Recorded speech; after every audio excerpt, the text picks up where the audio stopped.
My name is Betalina, and I'm the executive director of the 17th Annual Damn Short Film Festival. Thank you for joining us virtually. We are coming at you live from Boulder City, Nevada, and all over the world with our filmmakers. We're doing a Q&A session today for the Drama G Hearth and Home program. Let's get our filmmakers up on the screen. Hey, hello. Hi. Guys. Hi. Thank you all for joining us. Let's have you introduce yourself, tell us the name of your project, what your role was, and where you're calling from. We'll start with Mark. I took the liberty of putting our film title on my thing. Yeah, I'm the writer director of Gunnif. I'm based in London. It's great. Catherine? Hi, I'm Catherine Fisher. I'm the director of Proof of Loss. Thank you. Dale? I'm Dale Griffiths-Stamos, and I'm the writer-director of The Dinner Guest. Oh, and Dale, where are you calling from? I am calling from Santa Barbara, California. Santa Barbara. And Catherine, did you say where you were? No, I didn't. I'm sorry. I'm in Los Angeles. Well, we can only keep two things in our head. Yeah. I know. I'm sorry. That was too much. Sorry. Trying to. Well, thank you so much for joining us. We are taking questions from the audience. So wherever you're tuning in from, please send us a question for any one of these filmmakers or all the filmmakers. We are here for about 45 minutes of just talking about your films and filmmaking. And I'd like to start it off with why was it important for you to either tell the story, right, whether you're a writer or whether you are just, a part of the team? Why was it important for you to be a part of this project and tell this story? We'll start with Mark. My film is really personal. My family survived the Holocaust, and I wanted to try and tell a story that I haven't seen told that much, which is what happened afterwards. I think there's always a feeling that at the end of the war, the pain kind of disappeared or ended somehow. And obviously I've seen in my family a lot of the aftermath, the sort of quiet pain and trauma of people that went through terrible things and then suddenly were expected to live nice ordinary lives again. So my film sort of tries to explore how that trauma got just stuck around and passed on from someone who is a version in a way of my grandmother, although different in the film, to the next generation, to the kind of my mother's generation. So the film is about the relationship mainly between a little girl in 1960s London and her mother and a cleaner in the house, and how her mother's paranoia about life in general after surviving the war is sort of passed on and distorted and put into her child. So it was very personal for me. Yeah, it was very beautiful, and that there's not a lot talked about generational trauma, and it's just such a important part of life that should be discussed. So thank you. Thank you. Yeah, Catherine, how about you? Yeah, I mean, I live in California, so fires have begun to be kind of like an annual threat to everyone here. I think it's affected everybody I know, including friends that we had up in Northern California. So we had the opportunity to work with people on the ground in Paradise, California, which recently experienced a devastating fire. And we wanted to tell a story that both examined the grief and the loss of losing everything, but also looking at how that impacts the family dynamic. In our case, a father and a daughter. And we just I really wanted to look at, what is it like for two people on seemingly opposite ends of the grieving spectrum who are forced to come together because of this outside separate tragedy, and looking at the complexities of grief and the connection then between loss and love and relief and survival, and how that kind of plays off of each other when you're talking about interpersonal familial dynamics. I feel like that's relatable for me personally, and that's certainly why that's something I want to be a part of. But then on top of that, looking at the larger scope of environmental impact on all of us currently, especially in California, but everywhere around the world. Thank you. And some of those moments that you don't really consider and think about that you have to deal with after such a tragedy, that it just kind of puts you, gives some perspective to the even bigger picture of, wow, what happens next? And I think with short films especially, it's so important to see all these different perspectives and be able to put ourselves in other people's shoes. And that's what's so great about a short film festival. So thank you. And Dale, how about you? Well, before I talk about mine, I did want to mention to Catherine that, gosh, it resonated with me because we lost a home in a fire in Santa Barbara, but even more deeply, my older brother lost his home in San Diego County.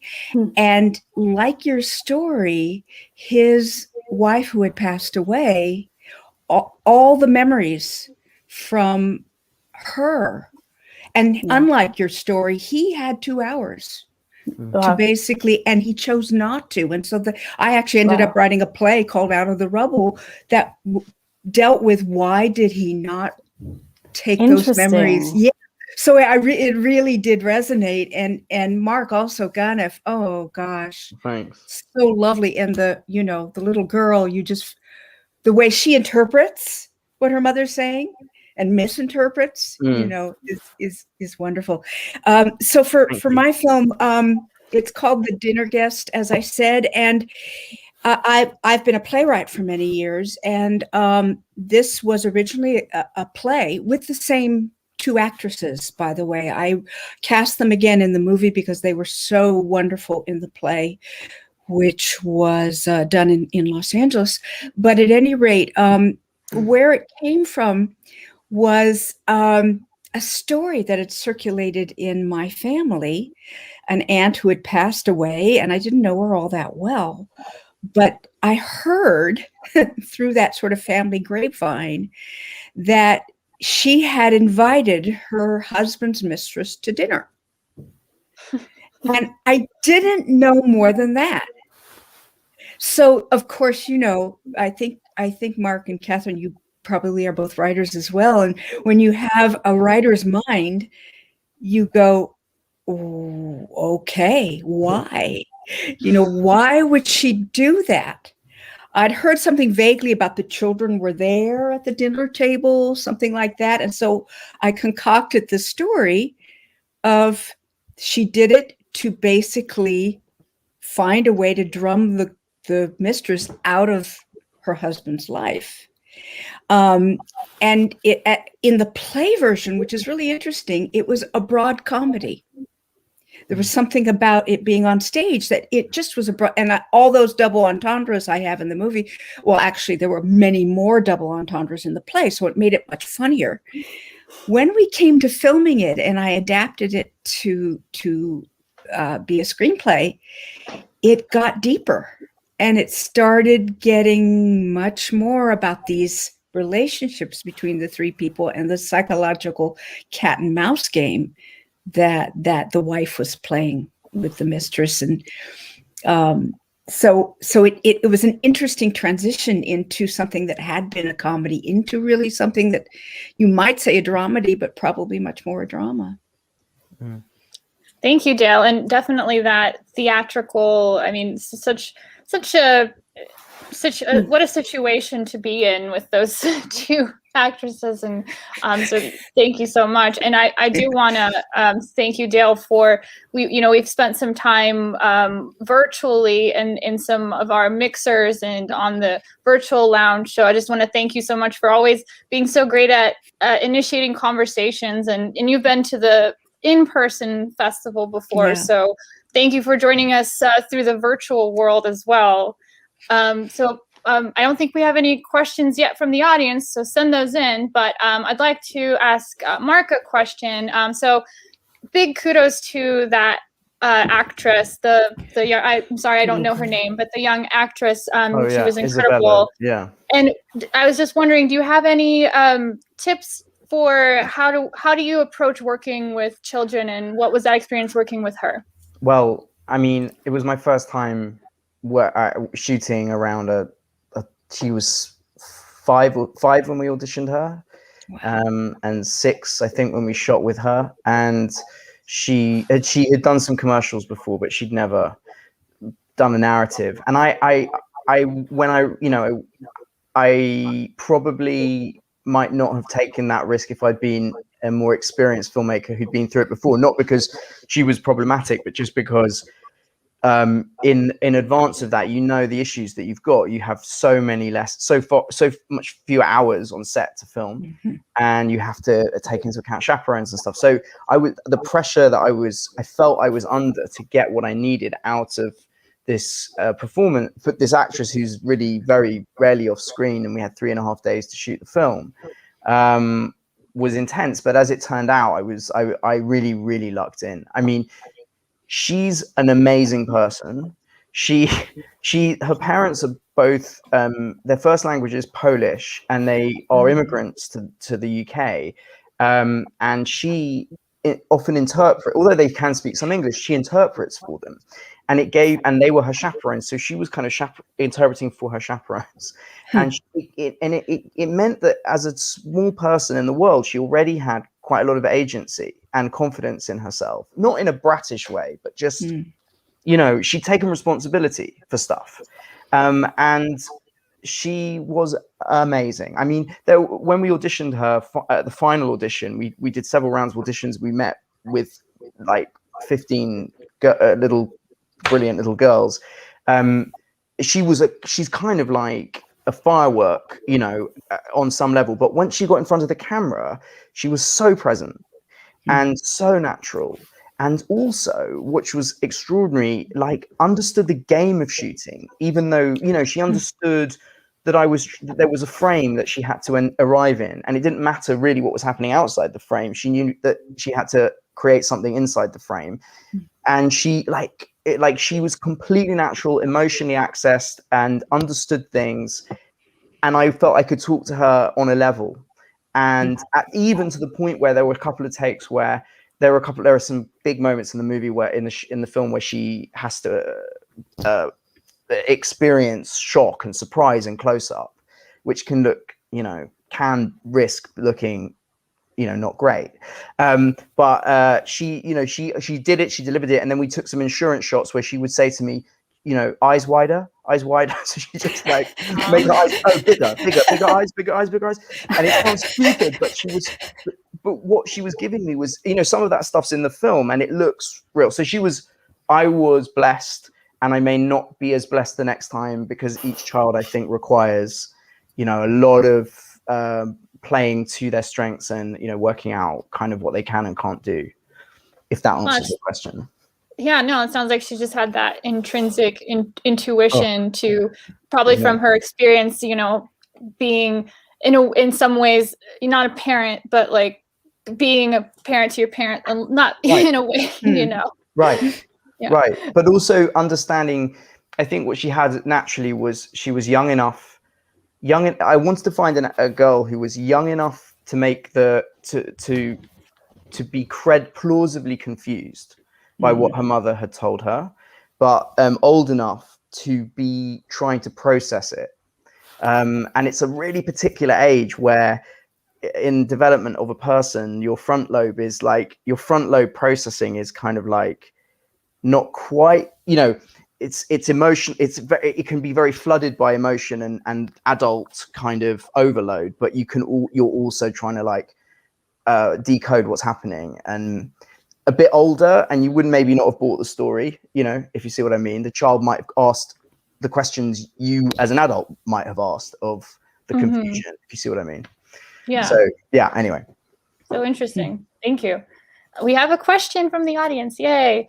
What was the most difficult part of making your film? Which technical aspect is most important to you or shines most in your film? Acting, lighting, photography, etc. We'll start with Catherine. Okay. Yeah, the most difficult part of this film was shooting in a place where a mass trauma had actually occurred. And making sure that you were kind of walking that line between getting what you needed as a filmmaker and also being respectful, making sure that everyone under you and with you was respectful of the space and the time and what had actually happened where we were. We had an amazing crew, an amazing cast who were all kind of on board. But that was something that we talked a lot about in terms of how we were coming into spaces. And not only, just in terms of being respectful, but also being cognizant of what had happened, especially from an actor's perspective, and being able to utilize that in the performance. So, Paradise had no electricity. There was few places with running water. Everything was very much, it was a disaster area at the time that we shot it in. So we relied on, obviously what you rely on most of the time in terms of generators and stuff like that, but also the kindness of people that were still in the community and living there amongst this, including, one restaurant that had remained open that kind of helped us as a base camp. But finding out and figuring out how to make all that work. We had to obviously bring in toilets, from a production standpoint, it was like going basically to the middle of nowhere and creating everything yourself. So technically that was difficult, and also keeping everybody focused and on the same page in the midst of that, because it's very natural to want to explore and then to kind of get further into kind of what had happened there. But keeping everything kind of running on time and time in general, I think was tricky, just because obviously most of it was outside. We had limited amount of light. In terms of, what was the second part of the question? Which technical, I can't choose. I can't choose. For me, I come from an acting and producing background. But for me, it comes down to making things look the way that the tone and the intention of the writing, was designed to look. So acting, lighting, cinematography, those are the kind of key to making the words come off the page and creating that beauty, even when it's not beautiful, but creating that beauty is what I love to do, and is the technical aspects that I think are most important to me. Dale, how about you? The most difficult part, what's interesting is that I had done 3 films before Dinner Guest, which were ones that I had written and were directed by other people. So I've now done 3 more films that I also directed myself, as well as writing. Dinner Guest was the first one that I wrote and directed. So I have 2 others. And because it was my first, what was the most difficult part? Everything. Because I was learning on the set how to be a film director. Luckily, I had a really strong crew, really good DP, great AD. But I was learning things like, well, when do you say cut? And, what? And set, sound set, light set, where the various technical terms that you have to use on a set were all new to me. I remember at one point we had a focus puller, and at one point he just leaned over to me, because he was always close to me. He leaned over and he says, "This is really going well." And I went, yes, like, okay, I'm not completely blowing it, And then I love the editing process afterwards. We didn't talk about they're not asking about on set, but I love the editing process because I really think you do so much of the shaping of the film.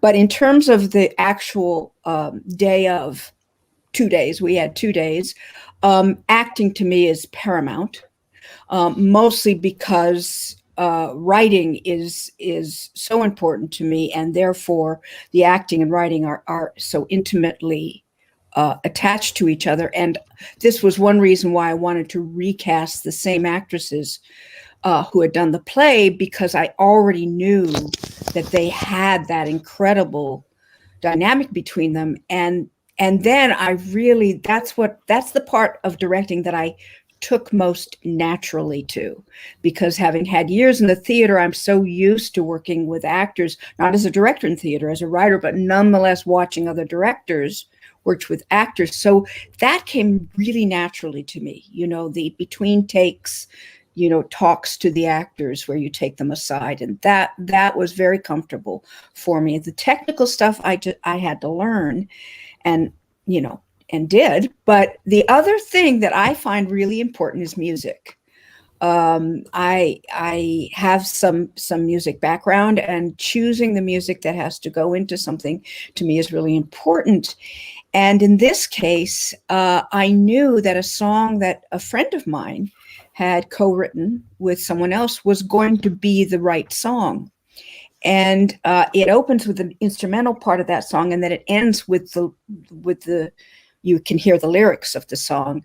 And in between, I hired a composer, and he gave me some material, and he was also my sound designer. I ended up not using it, because I realized that actually having that opening song and ending song as bookends was absolutely the way to go, and no music should be in between, which is kind of hard when I still paid him, obviously, but kind of hard when, you've gone through that process. But intuitively, I knew that to be true. But with my other films, they have a lot more music in them, and I'm just very, very hyper involved in how music sets a mood. And again, we're talking post, but yes, during the filming, as has already been said here, all of the aspects are so important. And I'm so glad that I had such top-notch crew who I knew were really handling those aspects well. That's wonderful. Thank you. Mark? Oh, of course. I mean, yeah, there's lots to say, I guess. Writing it in the first place, this is the first original thing I've written, and I just getting it out of me. And I like Dale. I spent 20 years directing in the theatre, so working with actors is not a fearful thing for me. It's very instinctive. But I also, in the theatre, like, the writer is God, and Yes. in film, the director is it is the director's medium. So having worked I've always wanted to write, but I've never thought of myself as, like a Dale, like someone who's like a playwright, a writer. So it's taken me till quite long, just to write this film, to get over that confidence bump. Was a big deal. And then once I'd done that, and it was in the hands of other people who were sort of saying, yeah, who wanted to work on it, that was very, very validating. Other areas, learning. I'd made a couple of smaller shorts, but this was the biggest crew I'd worked with, and so there were embarrassing things I did not know. Interviewing crew for positions, and I was asking them what their position. I was asking them what they did. And a couple of positions, particularly Gaffer, I didn't know what Gaffer did, and I'm a huge film fan, but I'd never really had to kind of engage with that. And now, I will never, that old person who didn't know what a Gaffer was is gone. I now truly, worship. The guy Theo, who was our Gaffer, the job he and my DP did together was, they were like, them and their crew were like sailors in a storm. We were moving so fast, moving lights around this house, exteriors, interiors, so fast. Like what they put in, was an amazing shift. It was just to get the thing done and get the thing in the can. It was really amazing. But yeah, like shot listing and storyboarding was painful, but, reducing our shots from, an impossible like 75 shots to like 40 shots was one of the most difficult, but one of the most exacting and rewarding experiences in the kind of 7 days leading up to shooting. hand drawing everything and making sure that our choices were that perfect combination of distilled to a practical level, and also absolutely kind of what we essentially needed to tell the story. But I think doing that and that process and knowing where you were on set together, so that, you know, if there were small changes you wanted to make, it wasn't going to kind of unravel everything. That was such an amazing, I'm a control freak, and that was perfect for my control freakery. You know, I loved that I loved framing my story, both on paper and then afterwards. And the edit, I learned a lot. My editor is an extraordinary feature film editor who I was so lucky to get, and she just edited this film Rocks that was at Toronto and is nominated for BAFTAs, and she's an amazing editor, and I learned a huge amount from her. And the most painful thing I learned from her was to share our cuts as we went really early, not to hold them in and just keep them secret, but just get them out to people. Even the first edit went out to like some really scary people who gave us notes. So just the toughness of making a film and being really prepared to take some criticism as you're making it makes the film better. Anyway, I got lots more to say, but yeah, those were some of them. That's great. Thank you. Let's talk about a little bit about the current state of the festival circuit. Have you seen your film in front of with an audience yet? Has it been through any other virtual festivals? What's that experience been like? Catherine, we'll start with you. Yeah, you know, like Dale, this is my first time directing as well. So this is my first time having a film that I directed on the festival circuit. I was a producer for years before, so I've experienced it in that way, but this is different. It's been, you know, it's kind of bittersweet. It's exciting. It's, you know, it's all the things, you know, you want it to be in front of people. You're excited that people are seeing it and responding to it, but you know so little as a filmmaker when it's virtual. When you're in theater with people, you can gauge reactions, you can talk to people in real time. You kind of have a better sense of how people are experiencing your film. Whereas with it's virtual, it's like, you know, what's going on, you know, people are watching it. But that's all you know. So it's you know, it's challenging in that, you know, you want to use the exposure to kind of, you know, be able to talk about, you know, why and the whys and the hows and the what you want to do next and all that. And in this format, it's a little bit more difficult. At the same time, it also is really great because we get the opportunity to show it to more people that wouldn't necessarily be in the city for the festival or whatever. So it's you know, it's a little bit more broad, but at the same time, we're limited in terms of what we know and what we experience. But it's been great. We have shown a few other festivals. This is, I think, our third or fourth. And things like this are really valuable, and just being able to see people's faces, you know, that, you know, I've never met before, which is great. And rare these days. So that's nice. But you guys did a really great job of making this accessible to audiences and also to us as well. So thank you. Thank you. I realize that asking this question kind of makes it so you guys have to compliment us back. So thank you. but so you haven't had a chance to see it with an audience yet. Did it come out during COVID? Yeah. Yeah. We've not been able to screen it in front of people. So, I mean, I know my parents love it, so that's great. But other than that, the most important thing. Yeah, exactly. Yeah. So I made it. Dale, how about you? Well, this film was completed in 2017, so well before. And the other two that I've done were completed in 2018 and 2019, which means that I have had the lucky situation of having been live with all of the ones that I wrote and directed. So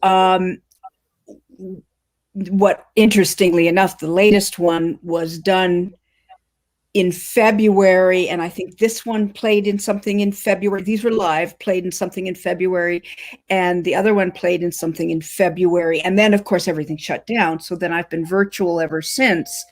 But this one, I think, has gone to about 13 festivals. But I've had multiple times of it being live. And the most interesting thing about the live experience, and I know you guys, Catherine, you will enjoy this when it happens, is audience responses, some of which you don't expect. For example, in mine, I kind of meant the male character who's, the man who's cheating on his wife. In my intention, this was the first time he'd ever done this. But he says a line in the film, "I'm not a cheating man." And you should hear the sounds in the audience among the women, particularly. And you should hear the sort of uncomfortable sounds coming from the men. It's a very, I would often get two different reactions. And women would say, "Oh, no, he's done this multiple times. I mean, he's clearly a philanderer, which wasn't really my intention, but that's okay. It's okay for people to walk away with." And the men would say, "Oh, God, it just made me squirm," So that live reaction stuff is fabulous. And I know, Mark, you're going to talk about whether yours has gone live yet or not, but if it hasn't, yes, it's really fun to have that back and forth between an audience when you're doing a Q&A. Having said that, I've done, I think, 20 virtual festivals this year. So I've been having a lot of experience with virtual, and there are some pluses. Like you said, Catherine, there are some real pluses. One of which is you really kind of, with the Zoom get-togethers, you really have a kind of a way of getting to know people better. And the other major plus is people can watch it from wherever they are. So I could send a note to my girlfriend in England and say, watch my film in this festival, and she can. And that's a plus, so it's not a complete trade-off. Live is obviously ultimately going to be much better, but there are some nice perks that come along with the virtual. And yes, I will compliment you about Damn Short. You guys are doing a great job. And I've been in some virtual ones where the job wasn't as good. They were really trying to find their way. And I've been in others. Early on, I was in Dances with Films, and they did a fantastic job. And I've been, looking at the things they did and kind of seeing what they put into place as some of the best things for virtual. But some festivals have a bit harder time. But you guys are doing great. Thank you. I mean, one of the most important things in our festival is that filmmaker experience, and obviously the theater is, our beautiful 400-seat historic theater where each screening has a very good sized audience. So filmmakers are always, even if it's in the morning and they show up and the theater is packed, and they're just surprised that that's the case. But we have a great following. I mean, with 17 years, behind our back, we strive to do our best. But Mark, how about you? Well, look, I mean, I'm not going to lie. I didn't make this film for a laptop. I made it, for we hired a post house screening room and, worked with our colorist on a big screen, and I wanted to put it up there. There are details in my film that I think you possibly don't quite get as strongly on a laptop, which is because I didn't make it for a laptop. And as the other guys have been saying, the collective, I have not seen it live. We've played at 20 festivals, and I have not seen it live. We played once in Madrid when it was impossible to travel there, and that was the one live experience, but I wasn't in the audience. So I want that. I'm desperate for that shared experience, and I'm also, as Catherine was saying, I'm also, and Dale was saying, I'm desperate to learn what my film is.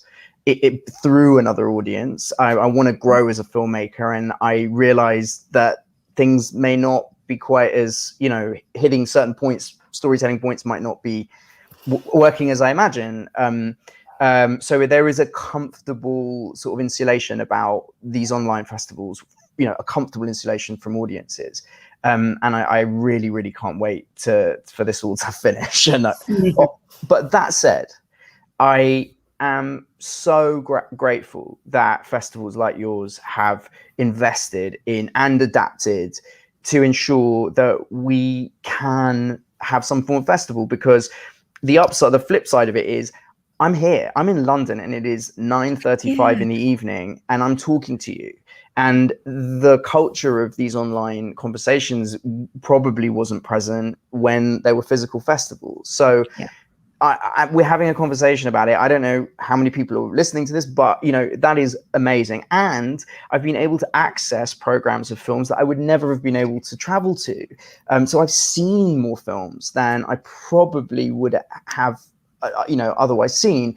Most of my festivals have been in the States. I've had films on in LA and like across America, and I can tell you that I would have made every attempt to get to them, but I wouldn't have made it to all of them. So that's been amazing. And some festivals, in terms of my experience of the virtual festivals, some festivals have not.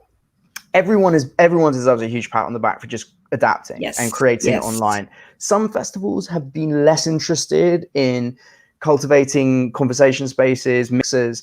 I think partly because some festivals are multi-layered festivals where you have features and docs and animations and short films, and so when the focus is on short films, like with yours, then we're all together. The short filmmakers are kind of often really engaged with. But when you're in a festival where really the main event is the feature films, and you're kind of tacked on somewhere, you don't often get that same level of engagement. So but all power to you. And this is a really well organized conversation. And I wish I could have come to the mixers, but it was like 3 a.m. So I just couldn't have come. But it's ups and downs. I wanted to add to what Mark said, or kind of veer off from it a little bit, in that my other life is still in theater. I still am a playwright, and theater, unlike film festivals, has come to a screeching halt. I mean, the most we can do are Zoom readings. And I can assure you, Zoom readings are not ideal. They're not the way you want to see a play presented. But it's the only choice we have. And so one of the nice things about film festivals is they can happen online, because the films are whole and complete. So you can still watch the film. It's not like theater or any of the other performing arts, which are live performing arts. Those have all gone by the wayside. So in a way, that fact that there are virtual festivals is a blessing. And the other thing I wanted to say, you were talking about coming to the United States, Mark. I desperately want to go to Ireland. I've been to England. I've been to Wales. My Griffiths is a good Welsh name. And I've been to Scotland. I have not been to Ireland, and I very much want to go. So I got into the International Irish or Dublin Short Film Festival. Yay! And it's virtual. Oh, and I couldn't travel there anyway. Oh, so nice to get in, but I would have been on a plane flying out there, but there you go. Well, my whole family lives in Ireland, so when this all clears up, just let me know. We'll get you there. Oh, thank you. But that's the other thing about it all. When it all clears up, I think what we do forget is it is going to all clear up, and we are going to get our vaccines, and we are going to be able to move forward. And Catherine, you and Mark are going to have the experience of a live, because I have a film from. Luckily, damn short, 2017, they're still accepting films from a little earlier. And there are a number of festivals that have like a 3-year window or a 4-year window. And if they do, keep submitting to the live ones. You guys will then get that experience. You obviously are going to get into a bunch more. So, keep that in mind. This is temporary. Mm-mm. And you'll get, and I hope to get to meet you in person, both of you, at a Maybe live in Ireland. festival. Likewise. Yeah, in Maybe Ireland. We'll meet up in maybe- Ireland. Yeah, Maybe that's in the, Ireland we'll see each other. Yeah, I've never been to Ireland either. Let's Oh, you're all welcome. meet in Let's go. Ireland. All What is right. this yeah. Let's about? all meet in Ireland. That's great. Let's make a date. Anyway. That's great. So we just have a few more minutes. I think we still don't have any more questions from the audience, but I'd like to hear about what's next for you. And has anything through this pandemic, as we've all talked about, adapting, has anything come out of it where you maybe wouldn't have learned a skill or anything good come out of it? And what are you working on next? We'll start with Catherine. So after Proof of Loss, I co-directed another short, a genre short that we shot in New Orleans right before everything locked down a year ago, December. So we're finishing that. That should be getting to festivals soon. And then I'm also going to co-direct a feature that just got a production company involved. So we're just trying to secure the financing for that. But what this has all kind of made me do is focus a little bit more on creating content and writing. I am not a writer. And Mark, like you were saying, there's like anxiety and kind of like imposter syndrome around saying or even thinking that maybe you could do it or I could do it. So trying to really hone in on that and see if I actually can, because it's the one thing that I can just do on my own, here. So I'm not in the writing stage yet, but definitely in the kind of creating the story and outline stage. And I hope that, in the next few months, I've been working with the New Orleans Film Society with a grant through them, and also the Film Independent here in Los Angeles to kind of hone that a little bit more. So basically, I've been trying to write. We'll see. I'll let you know how it goes in like a year. Great. We'll submit to damn short when everything's ready. Well, it's a feature. Yeah, I gotta get it? it damn long film festival. We'll just have to have a new festival called Exactly. I don't know. Dale, how about you? Well, speaking of writing, one of the things I thought this year, because I have 3 films circulating, I thought this year was going to be nonstop traveling to film festivals. Well, although I've been doing them virtually, because I'm at home, one, I can do 2 festivals at a time, which is kind of cool. But because I'm at home and have really more time, I have been writing like a fool. I mean, it just plummeted me back into the writing. So I completed a full-length play that has been kicking my ass for I cannot tell you how long. So that was really great that I did that. I've been working on adaptations of 2 of my features 2 of my full lengths into features. And then I've also started a brand new from scratch feature film that I'm writing. And I've got a little team that I've worked with on another short.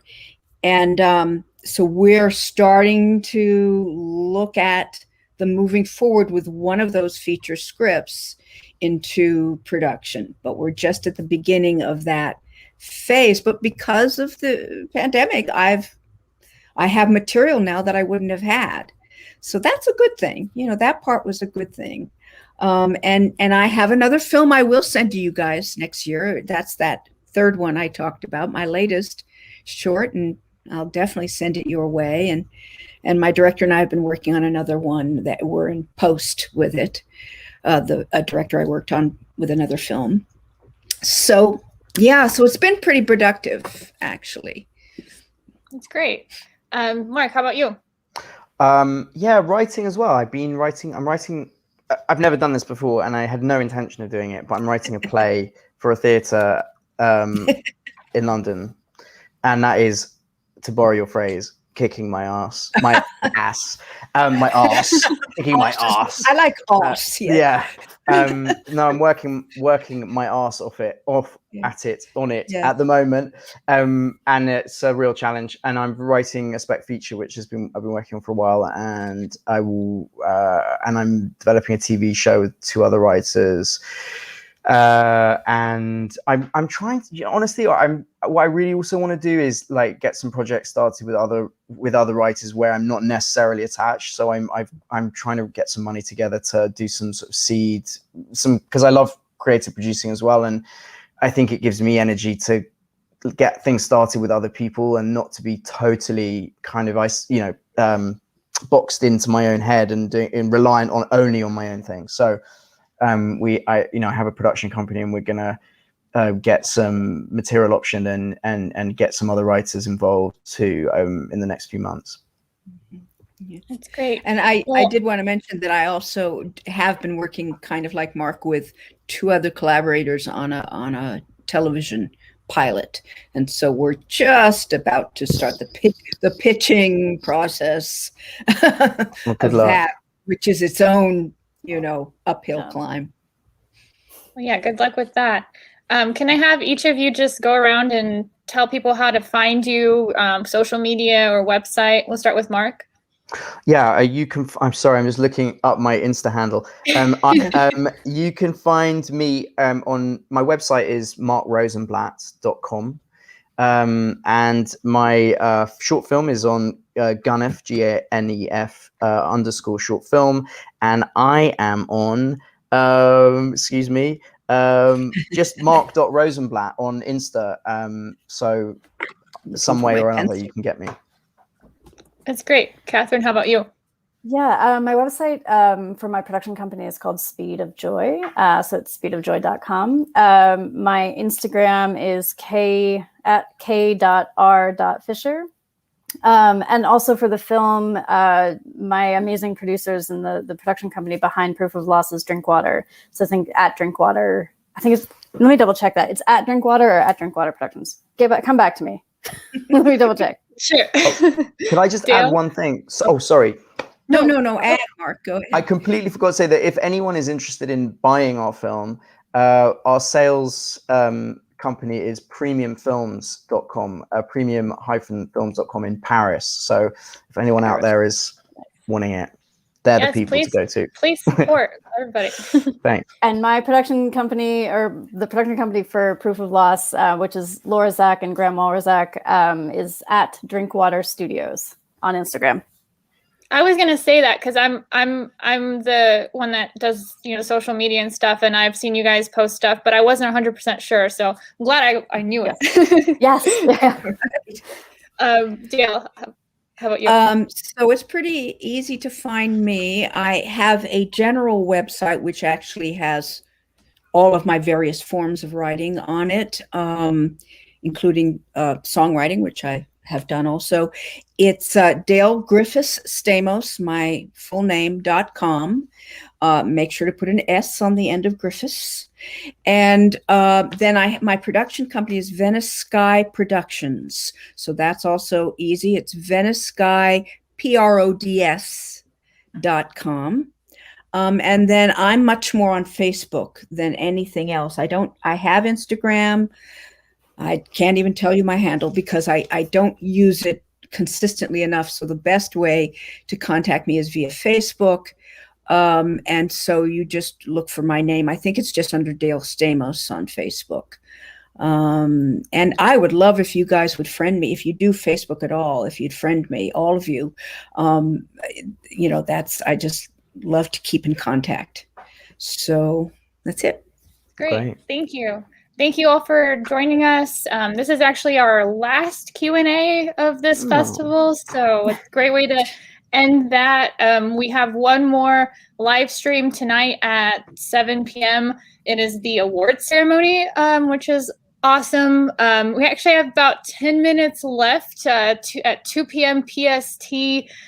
Voting ends, so if you haven't gotten in your votes and rated all the films in each program, please do that. That's how we do our most of our awards are audience awards. So please do that. And what else? Join us in the virtual lounge. Just go to damnshortfilm.org and under 2021 Festival, there's a link down there. So thank you again for joining us, and we'll see you at 7 p.m. live tonight.